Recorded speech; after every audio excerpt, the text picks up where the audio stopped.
What do we do when we're hurt by people? What do we do when we're triggered by something in the world or by something that happens to us or out there?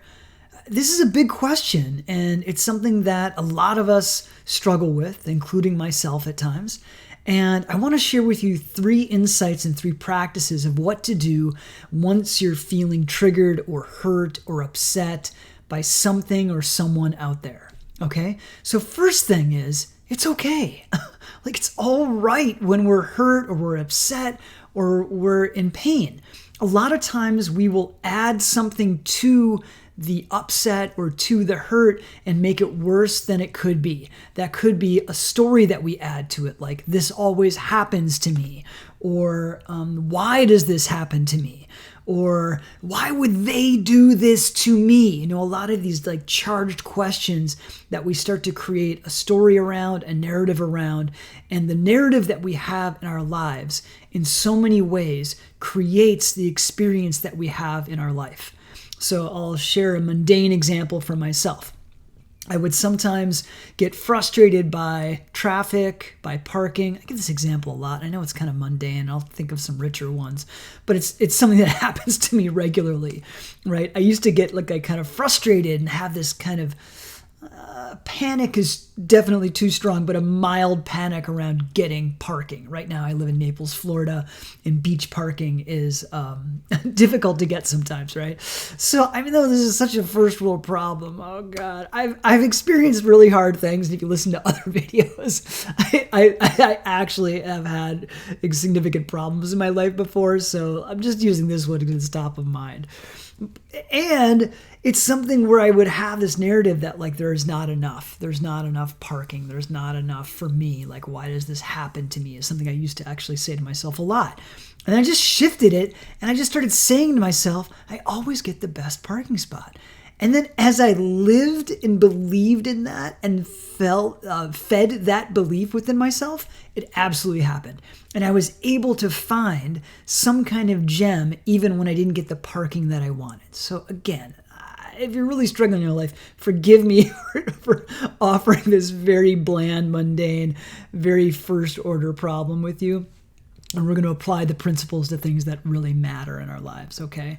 So first thing is just be aware of the narrative that we have around the pain, especially when, we're in relationships and it's like, why does this always happen to me? Why does this guy always treat me this way? Why does this girl always do this to me? Why does this person never treat me the way I actually want to be treated and that I know I deserve to be treated? These are big questions. And there's probably some belief that you have inside of yourself that creates those circumstances. I had this when I used to date and I was in romantic relationships. I'm a celibate monk now. And what would happen for me is I would have this relationship that started in like so much awesome intensity and love and connection and intimacy and all these different, like, it was just amazing. And it would like quickly start to fizzle. There were a number of things that were happening for me. One, I realized that I was a selfish, entitled person and I wasn't willing to make sacrifices in those relationships. That was a sobering realization to have for myself and not what I expected, because I thought it was all about the other person for many years of my life. That was one aspect of it. Another aspect of it is that I wasn't meant to be. For me, this is not true for anybody out there probably if you're watching this, unless you're already a monk or a nun. But I realized that for me, after so many failed relationships, they weren't failures, relationships that didn't work out in the end, that we broke up or we ended at a point, I finally realized that the relationship path wasn't for me. The romantic path wasn't for me, right? Now, again, this isn't for you. Most likely you will heal, you'll evolve, and you're going to find an amazing, wonderful partner as long as you continue on a path of growth and evolution and seek out resources to evolve within yourself. So all this to say that there was a reason for me around why that particular aspect of my life wasn't working out. And I had to do a certain degree of evolution inside of me to realize what the answer was around why this thing out there wasn't working. I did an immense amount of inner work on myself and transformation and received loads of support from my community and my teacher, my spiritual master, and friends. I mean, everyone in my life essentially contributed something to me that I used to evolve and realize that this is the path that I really wanted as a celibate monk. And I'm so freaking happy, right? So you can have the same thing without being a monk. I assure you, because I've done it and I know plenty of other people that have done it without becoming a monk as well, right? Okay, so that's the first thing, is really look within and look at what narrative you have going on around the thing or the aspect of your life. Number two, I'm going to actually do a bonus one at the end of this too, I just realized. It's a great opportunity if you're being hurt or triggered in your life to create better boundaries for yourself, especially if you expose yourself to the same kind of relationship that creates the same result, which may be you getting hurt, you feeling disempowered, you feeling like you're not actually being loved, or it's more difficult to love yourself in the relationship than it is when you're alone, perhaps. There are so many different reasons around why having more clear boundaries in your life can be such a healthy thing. In fact, practicing saying no to things, right? If you tend to say yes to a lot of things, like I have that kind of a personality that tends to be more of like a pleaser kind of personality, it's very important for me. It was very important to me, and it still is very important for me to say no to things very clearly. And not to like put any doilies or, decorations around the nose. Like, oh no, I'm sorry after that. Just like, no, thank you. Not even maybe a thank you. Just like, no. Right? One micro practice that I started a couple of years ago that I'll still do. And this again comes from my roots of being grown up in Wisconsin, where everyone's super nice to each other. And there's a lot of like pleaser personalities in that state, I think. And I'm an example of that.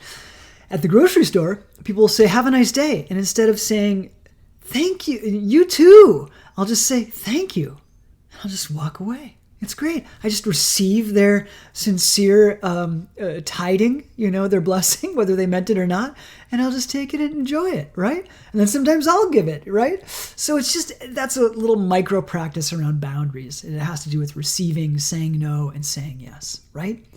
So we don't give away our responsibility. We're more discerning. We say yes to things we mean to say yes to, and no to things we mean to say no to. And in that way, we become more solid, more put together, more resilient, and actually more confident. Okay, that was number two. Number three, remind ourselves to put ourselves first in relationship. Now, at first glance, this could sound selfish. And in some ways, it could be, right? Especially if you have a commitment to your children or to a spouse and you always do something for yourself first. That's not what I'm talking about. I'm talking about inside of commitments that you've made where you do things for other people, whether that's your job or a relationship with a spouse or a partner or your kids or your parents, whatever it may be. If you're taking care of elderly parents, for example, it's inside of those commitments. You honor the commitments and then you prioritize yourself. So, for example, you might go to your spouse and you might say, this weekend, I'm not going to see you. I love you, and I know we've been planning this for a while, and I'm going to take this weekend for myself. Now, they get to, once you're clear with your expectations that they could have, you're clear about your communication around what you're doing, and again, I think the best spirit of this is to be clear and honor any commitments that you've made or deal with them. Then take time for yourself. Maybe it's an hour a day. In fact, I know someone who is raising a child, who's educating their child, and they were very young. They're around 6 years old. And the mother said, when the clock is at this place and they put a little ribbon on it, you can't bother me. My door will be shut, and unless it's an emergency, you cannot come in. And, it took a few times for the mother to remind the child when that happened. But that was her time to meditate every day. I think it was like from 4 to 6 a.m., something wild like that, right? But it worked. And the child benefited from that because it started learning he, she, them started learning boundaries. And the mother got to have her time by herself in her meditation, in her life that she had during that time in her life, right? So put your relationship with yourself first. Now that can happen also just in the moment as you're walking through your life, right? As opposed to being overly accommodating, or we could say even on the other side of that, overly pushy and overly arrogant or overly aggressive. I wouldn't say that's putting yourself first. I would say that's being aggressive, right? But find the sweet spot of how to put yourself first in your life and in your relationships. Again, in the right kind of relational way where you're kind and you're connected, but gosh, prioritizing yourself and speaking up for yourself, please, it's so powerful. It goes back to the old allegory in airplanes where they say to put your oxygen mask on first before helping the oxygen mask of others. We need to be able to take care of ourselves first in some ways. And that might actually look like sacrificing, quote unquote, some of our own time to get to that point and establishing that precedent. But practice that. That's for me how my cup gets filled so that I can give so much to others. And I spend hours and hours talking to people who need my support every week, right? It's because I carve out that time, and in certain times I am absolutely unavailable. Yeah? Okay, good. So 1, we've got look at the narrative. 2, create good, strong, robust boundaries. 3, a reminder to put ourselves in our relationships first, putting ourselves first and with ourselves in our lives, yeah. And then number 4, a reminder that we alone are responsible for our own well-being. All right, so this is a big one, and it's maybe the most important one.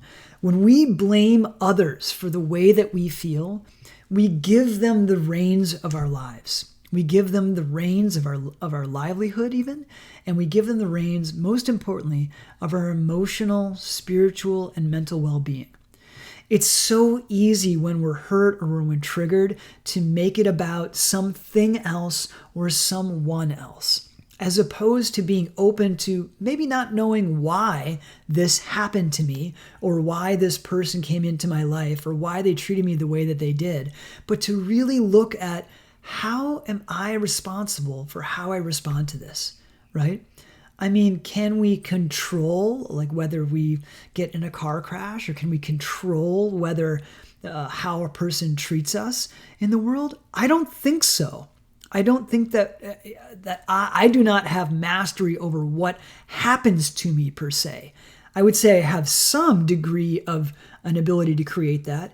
And how I live my life is that I am always 100% responsible for how I respond, feel, act in regards to what happens to me. Now, there's a layer to this where we are the creators of our reality, and we really dive deep into this area of focus, and you start looking into this and hearing what certain great leaders and spiritual leaders have said about this. You will find at the end point that you have created every single thing that happens to you in your life. Now, that's a big leap to make, and I'm not going to go into that now, but it is something to just plant a seed around that is a way of living your life that is deeply satisfying. Let's take a step back and just look at how we can be emotionally responsible.